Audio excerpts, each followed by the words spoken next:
Hello students, आज हम आ गए हैं अगला वीडियो लेकर। आप तक ऑनलाइन क्लास को पहुंचाने के लिए हमने एक माध्यम चुना हुआ है यूट्यूब का, और उसका हमने नाम रखा है पाठशाला। तो हमारे वीडियो इस पाठशाला में डलते ही रहते हैं और आपको पढ़ाए गए ही वीडियो होते हैं ये। तो जहाँ पर भी आपको डाउट हो, जहाँ पर समझ में ना आया हो, तो ये इस वीडियो को फिर से देखकर आप अपने नोट्स तैयार कर सकते हैं, उसको समझ सकते हैं। मैं जितनी चीज़ें आपको पढ़ाता हूँ मैं उन्हीं का वीडियो फिर से बना के आपको प्रस्तुत करता हूँ। तो ये जो पाठशाला हमारा जो चैनल बना हुआ है, इसको आप लोग सब्सक्राइब ज़रूर करें, लाइक और शेयर ज़रूर करें, ताकि अधिक से अधिक बच्चों तक ये पहुँच सके। तो आज के हम वीडियो में कक्षा 7वीं के प्रथम यूनिट, फर्स्ट यूनिट को हम जानेंगे, और जो है पृथ्वी पर जीवन। आपने कक्षा 6वीं में पृथ्वी एक अनोखा ग्रह, इसके बारे में आपने पढ़ा है कि पृथ्वी अनोखा ग्रह है, पृथ्वी पर ही जीवन है, इसलिए इसको हम अनोखा कहते हैं। पृथ्वी पर वो सारी चीज़ें हैं जिसके कारण यहाँ पर जीवन संभव है, तो हम इसको अनोखा ग्रह कहते हैं। आज के हम इस वीडियो में जानेंगे कि पृथ्वी पर जीवन किन किन स्थितियों में पाया जाता है और वो कैसे चलती है जीवन वहाँ पे। हमारे पृथ्वी पर किस किस स्थितियों में जीव हैं और वो कैसे यहाँ पर अपना जीवन यापन करते हैं और कैसे एक दूसरे से जुड़े हुए हैं। तो चलिए स्टार्ट करते हैं। तो हमारा आज का जो टॉपिक है वो है पृथ्वी पर जीवन। जीवधारियों के लिए मूल रूप से 3 चीज़ों की आवश्यकता होती है। आप लोग समझ गए होंगे क्या है। पहला, भोजन। भोजन के बिना कोई भी प्राणी जीवित नहीं रह सकता, तो मूल आवश्यकता में पहला तो भोजन है। दूसरा है जल। जल के बिना भी कोई भी जीव जीवित नहीं रह सकता। जीवन के लिए अति आवश्यक चीज़ों में से एक है जल। और तीसरा है वायु। वायु के बिना तो कोई जीव कुछ समय तक भी जीवित नहीं रह सकता।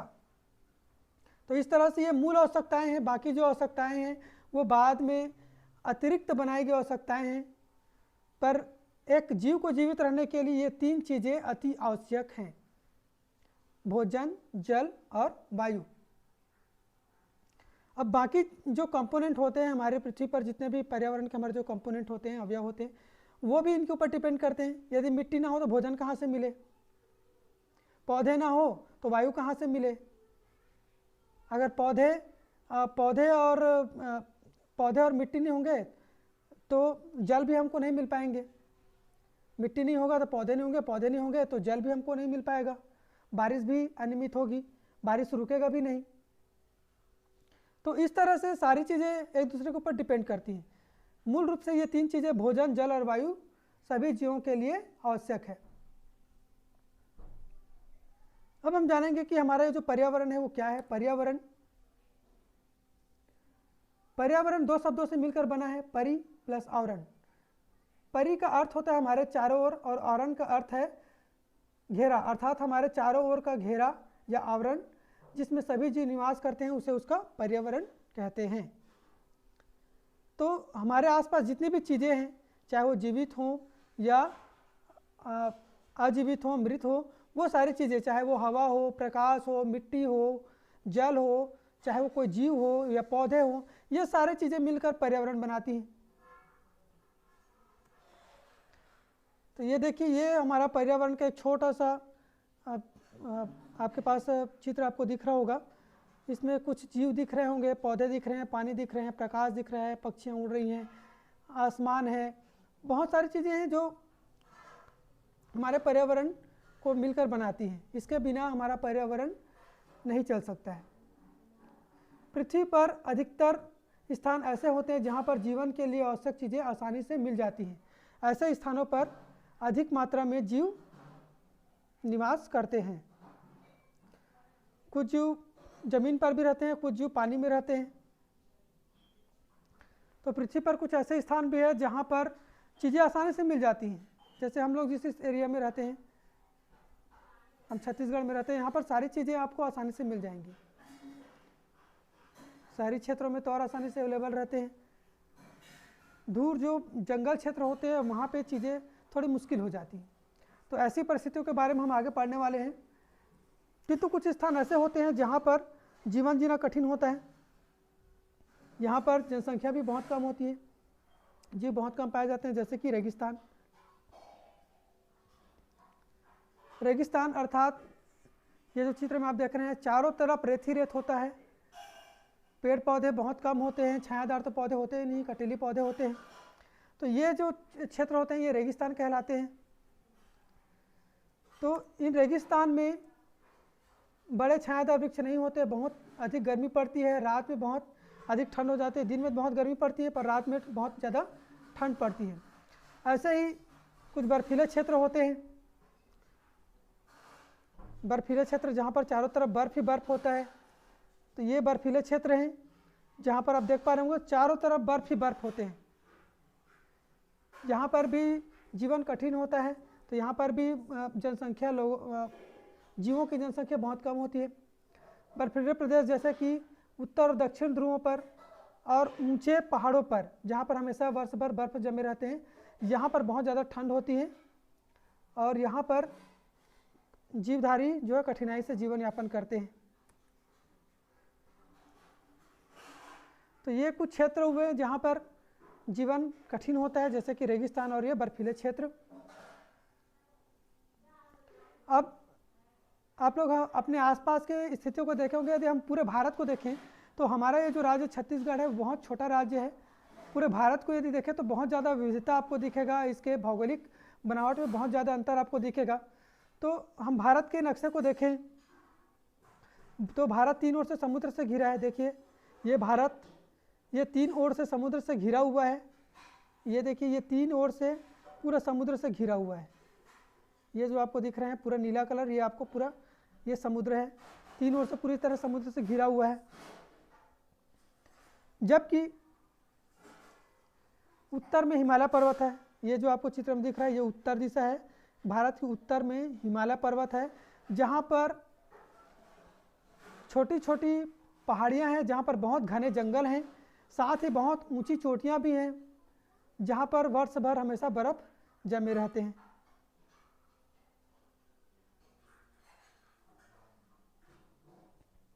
तो आपको हमें चोटियाँ भी दिखा देते हैं। देखो ये बहुत ऊंची ऊंची चोटियाँ हैं जहाँ पर बर्फ़ हमेशा जमे रहते हैं।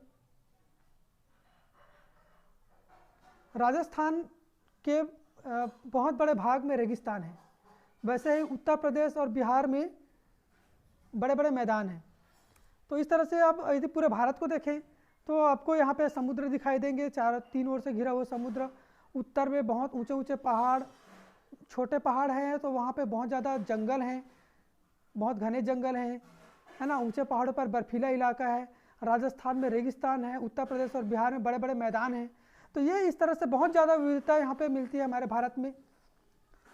भौगोलिक यदि बनावट देखें तो बहुत ज़्यादा इसमें अंतर आपको दिखने को मिलेगा। यदि पूरी पृथ्वी को देखें तो इसमें विभिन्न प्रकार के पर्यावरण आपको देखने को मिलेंगे। पूरी पृथ्वी में बहुत अलग अलग प्रकार के पर्यावरण मिलते हैं।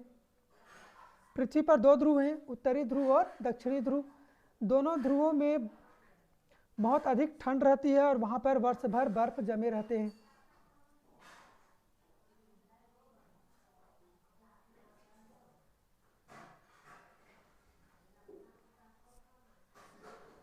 तो इस तरह से जो ध्रुव है हमारे पृथ्वी का, उस पर बहुत ज़्यादा बर्फ़ जमा होता है। ये आप देख पा रहे हैं, ये सफ़ेद कलर जो दिख रहा है, आपने ग्लोब देखा होगा, जो ऊपर और नीचे जो सफ़ेद रंग दिखता है वो ध्रुवीय क्षेत्र कहलाते हैं। ऊपर की ओर उत्तरी ध्रुव, नीचे की ओर दक्षिणी ध्रुव। यहाँ पर हमेशा बर्फ़ जमी हुई रहती है, बहुत मोटी बर्फ़ जमी हुई रहती है, बहुत ज़्यादा ठंड होती है यहाँ पर। इसके अतिरिक्त पृथ्वी की सतह पर महासागर है, विशाल रेगिस्तान है, घने जंगल हैं, पहाड़ हैं, मैदान हैं, ये सारी चीज़ें हैं। ये समुद्र हैं, रेगिस्तान है, जंगल हैं, पहाड़ हैं, मैदान हैं। अभी कुछ समय पहले आपने पढ़ा था कि 3 ओर से समुद्र हैं, राजस्थान में रेगिस्तान है, पहाड़ों पर बहुत ज़्यादा घने जंगल हैं, ये पहाड़ी इलाके भी हैं, मैदान है। बिहार उत्तर प्रदेश में बहुत ज़्यादा मैदान पाए जाते हैं। तो इस तरह से हमारी पृथ्वी में भौगोलिक बनावट में बहुत ज़्यादा अंतर है। इस कारण यहाँ पे बहुत ज़्यादा विविधता भी पाई जाती है। अब हम जानेंगे कि इन विविधताओं में जीव कैसे आपस में भोजन से एक दूसरे के ऊपर निर्भर रहते हैं और वो कैसे खाद्य श्रृंखला का निर्माण करते हैं। तो हम खाद्य श्रृंखला के बारे में पढ़ेंगे।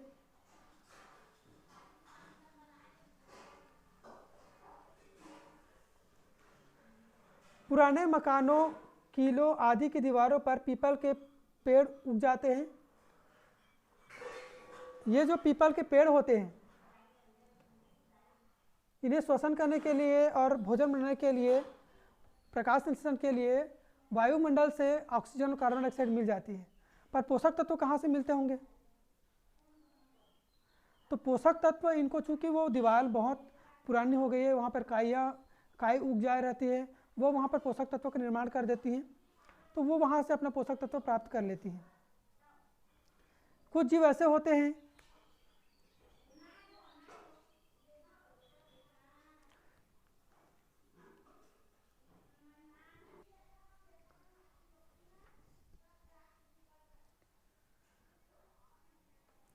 खाद्य श्रृंखला की शुरुआत हमेशा पौधों से होती है।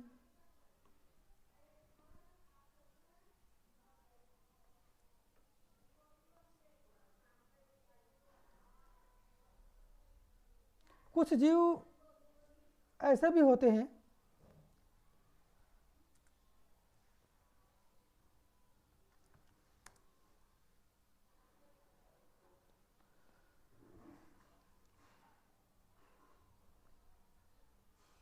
देखिए, हरे पौधे जो होते हैं कार्बन डाइऑक्साइड पानी का उपयोग करके प्रकाश की उपस्थिति में अपना भोजन बनाते हैं। इसे ऐसे पौधे को हम उत्पादक कहते हैं। इस क्रिया को हम प्रकाश संश्लेषण कहते हैं। प्रकाश संश्लेषण की क्रिया में पौधे अपना भोजन बनाते हैं। आप ये जो चित्र में देख पा रहे हैं, यहाँ पे ये हरा पौधा है, सूर्य की रोशनी इस पर पड़ती है, वायुमंडल से कार्बन डाइऑक्साइड ले लेती है, ज़मीन से पानी ले लेती है और ये अपना भोजन ग्लूकोज बनाती है और ऑक्सीजन उत्पन्न करती है। तो इस तरह से ये जो पूरा प्रोसेस होता है, जो पूरा क्रिया होता है, इसको हम प्रकाश संश्लेषण कहते हैं। प्रकाश संश्लेषण वह क्रिया है जिसमें हरे पौधे कार्बन डाइऑक्साइड, जल और सूर्य की प्रकाश की उपस्थिति में अपना भोजन बनाते हैं और इसी भोजन के ऊपर बाकी जो जीव हैं वो निर्भर करते हैं।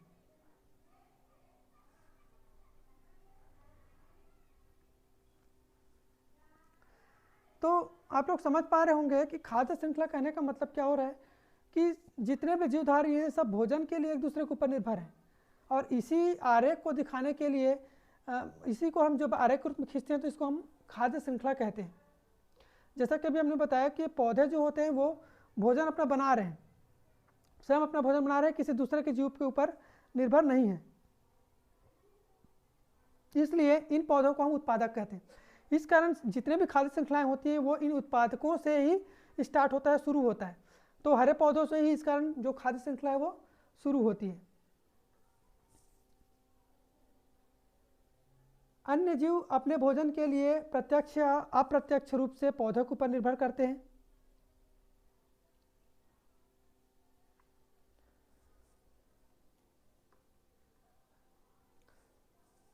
शाकाहारी जो जीव होते हैं वो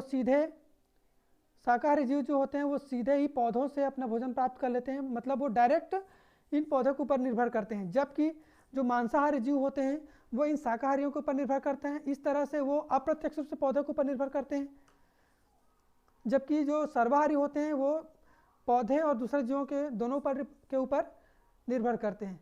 तो मांसाहारी जीव जो होते हैं वो कैसे अप्रत्यक्ष रूप से पौधों के ऊपर निर्भर करेंगे? शाकाहारी जीव अपना भोजन पौधों से प्राप्त करते हैं। इस तरह से यदि पौधे नहीं होंगे तो शाकाहारी जीव नहीं होंगे, और शाकाहारी जीव नहीं होंगे तो मांसाहारी जीवों को उनका भोजन नहीं मिल पाएगा। इस तरह से मांसाहारी जो है वो इनडायरेक्ट रूप से, अप्रत्यक्ष रूप से पौधे के ऊपर ही निर्भर करते हैं।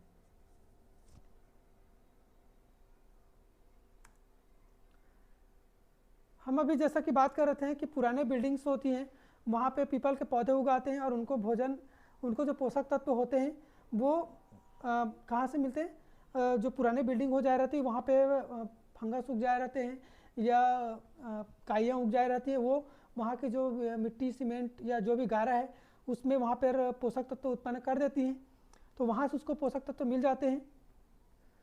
कुछ जीव ऐसे भी होते हैं जो वर्ष भर पानी नहीं पीते, या जो जिसको पानी पीने की आवश्यकता ही नहीं होती, हम उसको पानी पीते नहीं देखते हैं, जैसे कि छिपकली और घुन।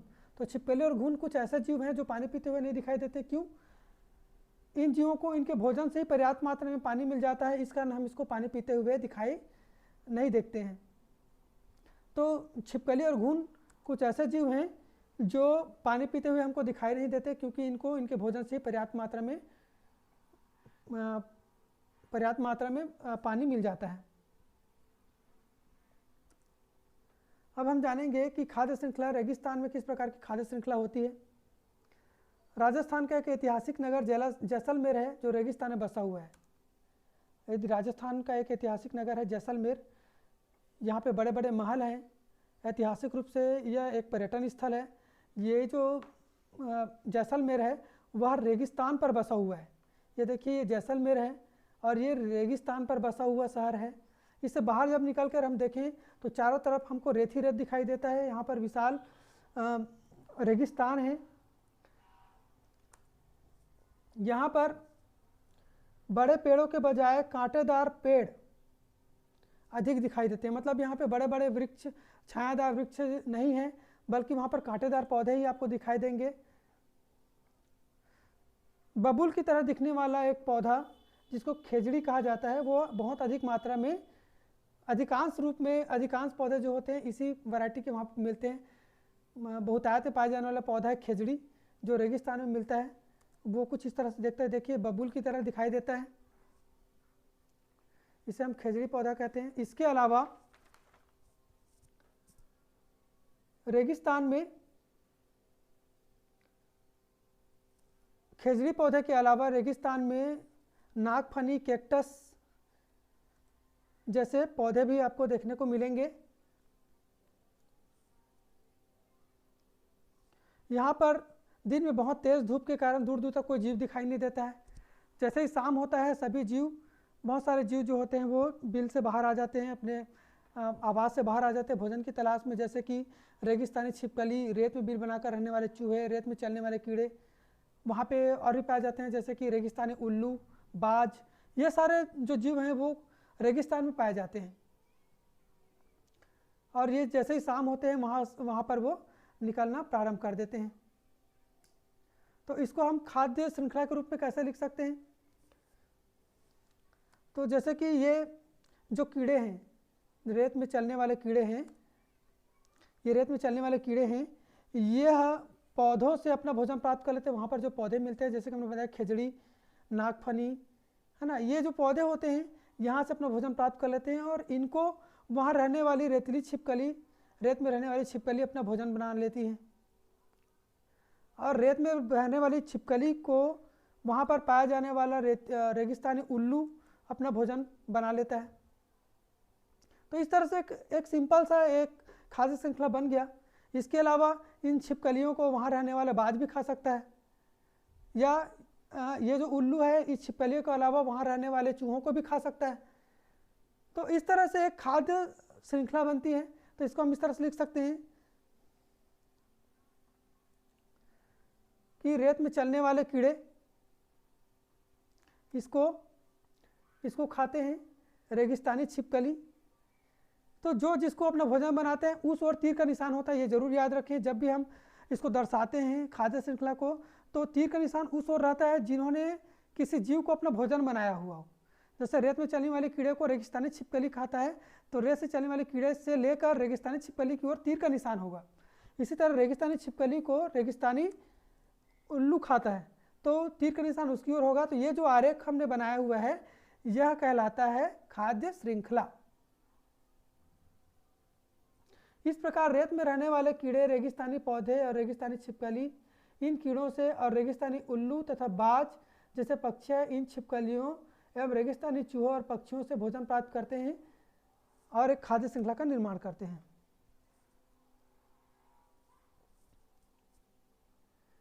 रेगिस्तान जैसे सूखे पर्यावरण में भी कई प्रकार के जीवधारी रहते हैं एवं खाद्य श्रृंखला से आपस में जुड़े रहते हैं।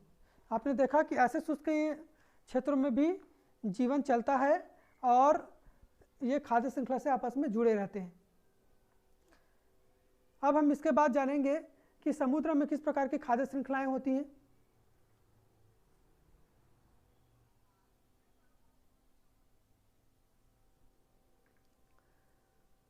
समुद्र के पानी में विभिन्न प्रकार के काइयाँ, शैवाल, छोटे बड़े शैवाल, छोटे बड़े पौधे वहाँ पे उगते हैं और ये प्रकाश संश्लेषण की क्रिया करते हैं और ये उत्पादक का कार्य करते हैं। अर्थात वहाँ पे ये जो समुद्री घास है, शैवाल हैं, छोटे बड़े पौधे हैं, ये ही वहाँ पर भोजन का निर्माण करते हैं और उत्पादक का कार्य करते हैं। यहीं से इनकी खाद्य श्रृंखला शुरू होती है। तो समुद्र में रहने वाले छोटे जंतु इन काई और पौधों को भोजन के रूप में ग्रहण करते हैं। इन छोटे जंतुओं को उनसे बड़े जंतु और छोटी मछलियाँ ग्रहण करती हैं। इन दोनों को वहाँ बड़ी मछलियाँ ग्रहण करती हैं, उनसे बड़ी मछलियाँ जो होती है, और उनसे बड़ी मछलियों को उनसे भी बड़ी मछलियाँ अपने भोजन के रूप में ग्रहण करती हैं।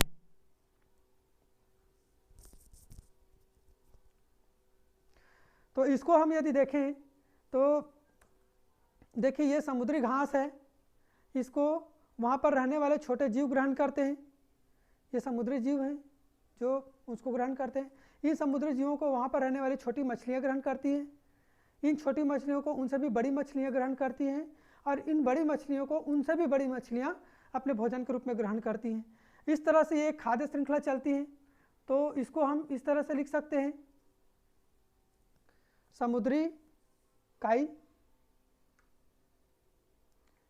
इसको ग्रहण करेंगे छोटे जंतु, इन छोटे जंतुओं को छोटी मछलियाँ,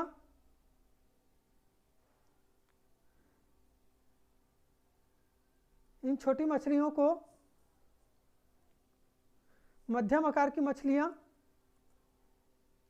और इन मध्यम आकार की मछलियों को उनसे बड़ी मछलियाँ।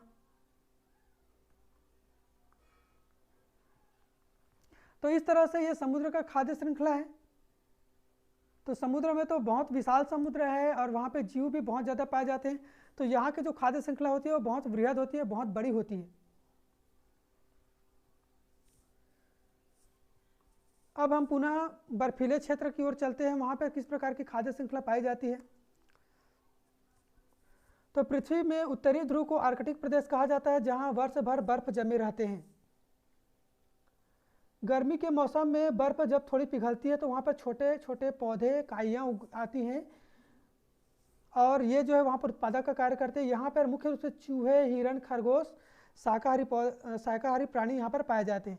तो इन छोटे छोटे पौधे, इन छोटे छोटे काइयों को के ऊपर ये चूहे, हिरण, खरगोश ये यहाँ पर निर्भर रहते हैं। यहाँ अधिकांश जंतु सफ़ेद रंग के होते हैं क्योंकि बर्फ में इन्हें देखना कठिन होता है और ये अन्य शिकारी जंतुओं से बचे रहते हैं। तो वहाँ पर अधिकांश जो जीव होते हैं वो सफ़ेद रंग के होते हैं क्योंकि चारों तरफ बर्फ़ है, सफ़ेद सफ़ेद वातावरण है, सफ़ेद कलर का वातावरण है वहाँ पे। तो दूसरे शिकारी पक्षियों से बचने, शिकारी जंतुओं से बचने के लिए ये सारे जीव जो हैं वो सफ़ेद रंग के होते हैं ताकि वो शिकार होने से बच जाएँ, अपनी सुरक्षा कर सकें। और वहाँ पर मुख्य रूप से भालू, भेड़िया, उल्लू, लोमड़ी मुख्य मांसाहारी जीव वहाँ पे पाए जाते हैं।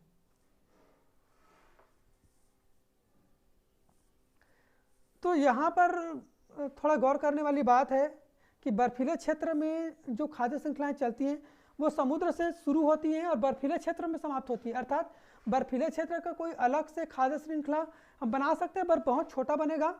तो इनकी जो खाद्य श्रृंखला होती है वो मुख्य रूप से समुद्र से प्रारंभ होती है और बर्फीले क्षेत्र में ख़त्म होती है। जैसे कि हम इसको अभी आपने पढ़ा समुद्री क्षेत्र में किस तरह से खाद्य श्रृंखलाएँ चलती हैं, तो हम उसी को हम फिर से यहाँ पर देखें कि समुद्री जो काई होती है उसको छोटे जो जंतु होते हैं, समुद्री जंतु, वो खाते हैं। इन समुद्री जंतुओं को मछलियाँ खाती हैं, छोटी मछलियाँ। इन छोटी मछलियों को बड़ी मछलियाँ, उनसे जो बड़ी मछलियाँ होती है वो, और इन मध्यम आकार की जो मछलियाँ होती हैं उनको और बड़ी मछलियाँ खाती हैं। और इन जो थोड़ी बड़ी मछलियाँ होती हैं इनको वहाँ रहने वाले जो बर्फ़ में जो रहने वाला सील है, मतलब अब आ गए हम बर्फीले क्षेत्रों में। चूँकि बर्फ़ के नीचे पानी होता है, ऊपर में बर्फ़ तैरती रहती है, नीचे की ओर पानी रहता है, वहाँ पे ये मछलियाँ आती है और इनको वहाँ पर निवास करने वाले जो सील नामक प्राणी है, जो जीव है, वो उसको ग्रहण कर लेता है और इन सीलों का शिकार जो बर्फीले भालू होते हैं वो करते हैं। तो इस तरह से समुद्र से इनकी जो खाद्य श्रृंखला शुरू हुई थी वो बर्फीले भालू पर बर्फीले क्षेत्र में समाप्त होती है। तो हम कह सकते हैं कि समुद्र की खाद्य श्रृंखला बर्फीले भालू पर समाप्त होती है। अब हम चलेंगे गुफाओं की ओर, जहाँ पर बहुत गहरी गुफाएं हैं, बहुत अंधेरे होते हैं, वहाँ पर कैसी खाद्य श्रृंखलाएं होती हैं। तो खाद्य श्रृंखला गुफाओं में भारत में तो बहुत गहरी गुफाएं नहीं हैं, यहाँ पर भी गुफाएं पाई जाती हैं, हमारे छत्तीसगढ़ में भी गुफाएं हैं, पर वो इतनी गहरी नहीं है। हम आपको ले चलते हैं भारत के पूर्व में स्थित एक देश इंडोनेशिया, जहाँ पर लगातार भूमि नहीं है बल्कि वो एक टापुओं का देश है। वहाँ पर छोटे छोटे द्वीप है, टापू हैं, जहाँ पर जीवन बसता है, जहाँ पर लोग निवास करते हैं। और उन्हीं में से एक द्वीप है बोर्नियो, जहाँ पर बहुत गहरी गुफाएं हैं। इसमें करोड़ों चमगादड़ रहते हैं जो रात में भोजन की तलाश में निकलते हैं। तो ये जो बोर्नियो क्षेत्र है, मतलब बोर्नियो नाम का जो द्वीप है, वहाँ पर बहुत गहरी गुफाएं हैं और वहाँ पर बहुत अंधेरा होता है और वहाँ पर ये चमगादड़ जो है वो निवास करते हैं। और दिन में तो वो नहीं निकलते, पर रात में वो अपने भोजन की तलाश में बाहर आ जाते हैं। ये चमगादड़ फूलों के रस, फलों और छोटे कीड़ों को अपना भोजन बनाते हैं।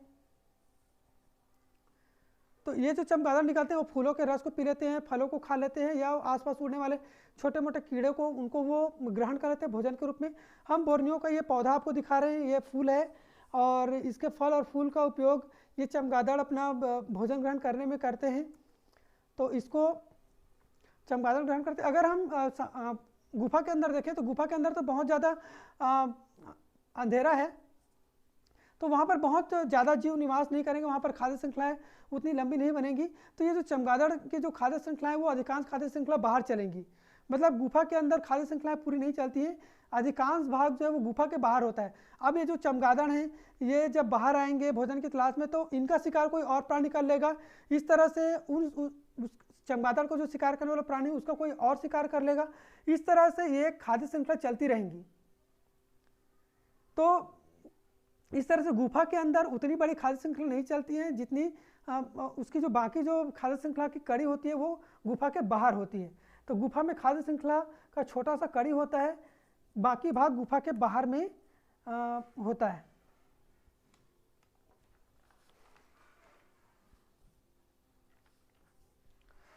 तो इस तरह से अभी हमने देखा कि हमारे जो भारत है वहाँ पर किस किस प्रकार के भौगोलिक स्थितियाँ हैं, भौगोलिक क्षेत्र कौन कौन से हैं और ऐसे कौन कौन से क्षेत्र हैं जहाँ पर जीवन बहुत कठिन होता है, चाहे वो रेगिस्तानी क्षेत्र हो, बर्फीला क्षेत्र हो।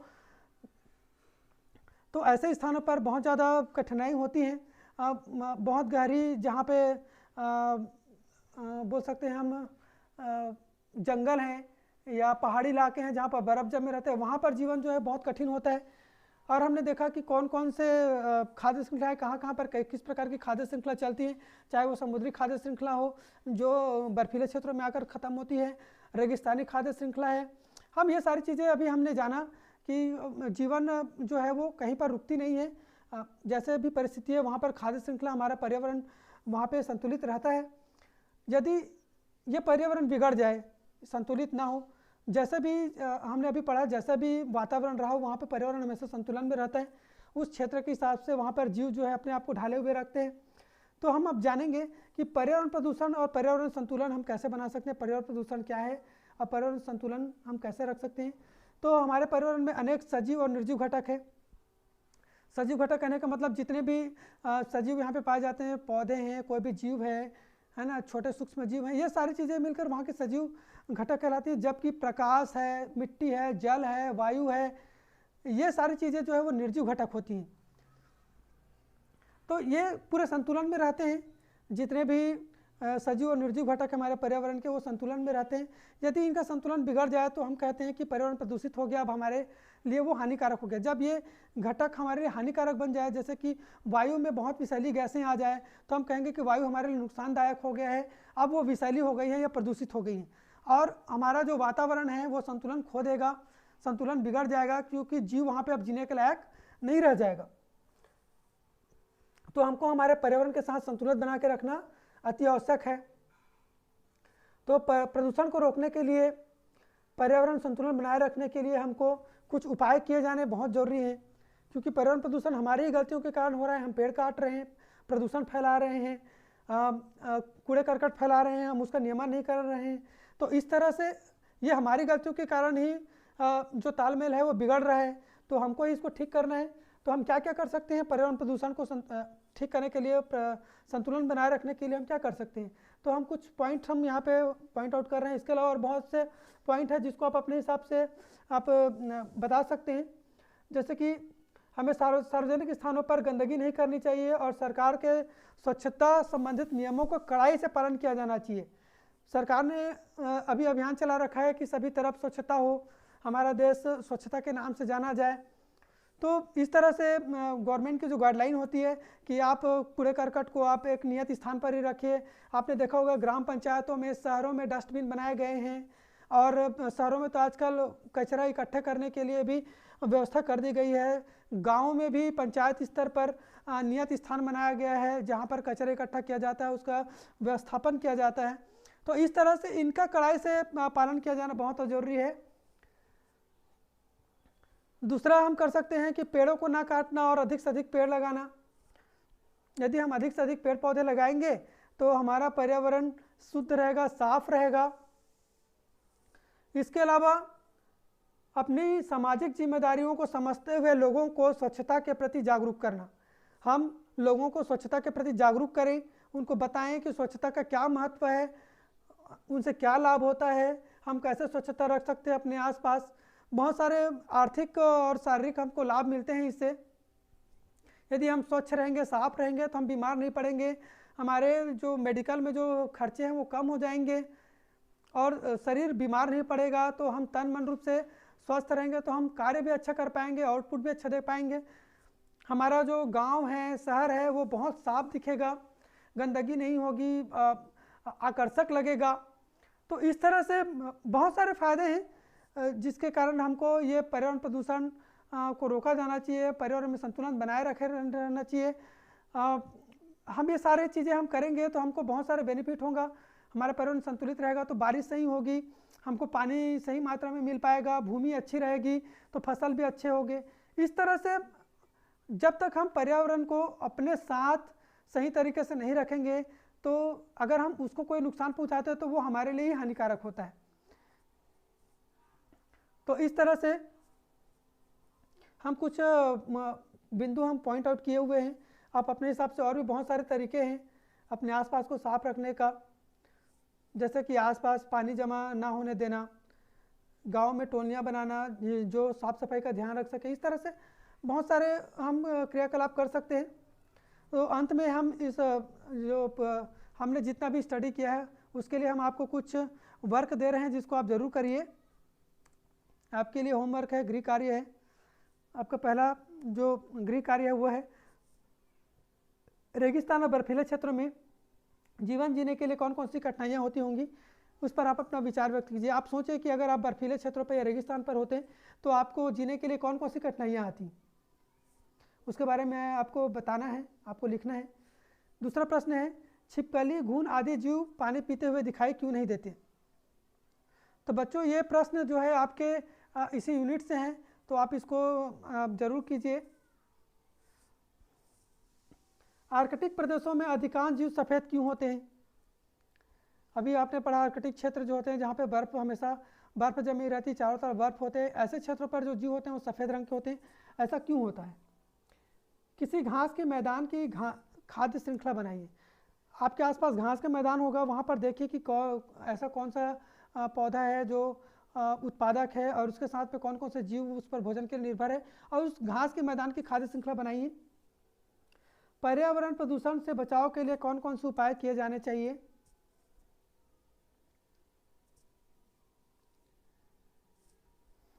आपका अगला प्रश्न है छत्तीसगढ़ में पाए जाने वाले स्थानीय पौधे एवं राजकीय पशु, राजकीय पक्षी की जानकारी एकत्र कीजिए।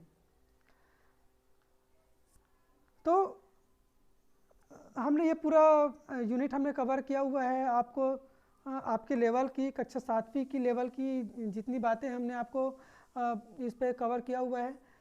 आप पूरे वीडियो को देखें, बार बार देखें और इसके नोट्स ज़रूर बनाएं। नोट्स जब तक नहीं बनाएंगे, आप जब इसको आप छोड़ देंगे उसके बाद आपको जब रिवाइज़ करना होगा तो बहुत कठिनाई होगी। इस कारण हमेशा मैं कहता हूँ कि नोट्स ज़रूर बनाएं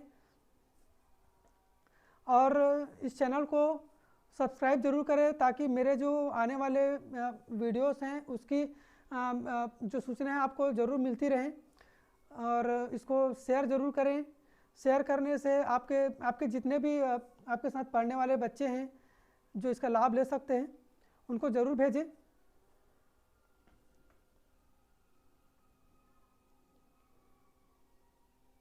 तो आप स्टडी करते रहिए और